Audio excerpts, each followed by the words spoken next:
జనరేషన్కి ఏం తెలియదు కాబట్టి, ఈ జెన్జీ అని అంటారు కదా, ఈ పొరగాళ్ళకి ఏం తెలియదు కాబట్టి వాడి చరిత్రని వాడు హిట్లర్ ఎట్లయితే చరిత్ర అంతకుముందు చరిత్ర పుస్తకాలు చింపేసి వాడు ఆర్యుడే.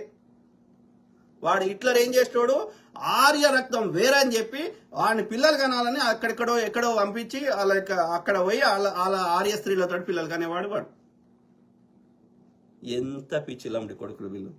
వాడి షెడ్ వేసుకుంటాడు, వీడి షెడ్ వేసుకుంటాడు, వాడు ఇట్లా పెడతాడు, వీడి ఇట్లా పెడతాడు. నమస్తే సదా వచ్చలే అంటాడు. ఏం చేసినావురా, ఎవరిని చేసినావురా నమస్తేలు? నీ వల్ల ఒక చీమకి దోమకి కూడా ఒక మంచి ఏం చెప్పు.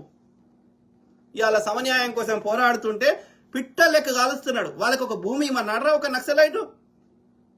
గుజరాత్ లండి కొడుకులకి వాళ్ళ భూమి లోపల ఉన్న రాడార్ శాటిలైట్ ద్వారా ఏడేడ ఖనిజాలు ఉన్నాయో భూమి లోపల వాడు వెనకట ఈ బాపనోడు దాచిపెట్టినాయి కానీ, రాజులు దాచిపెట్టినాయి కానీ, ఇంకోటి దాచిపెట్టినాయి కానీ, లేకపోతే ఆ భూమి లోపల న్యాచురల్గా ఉన్నాయి కానీ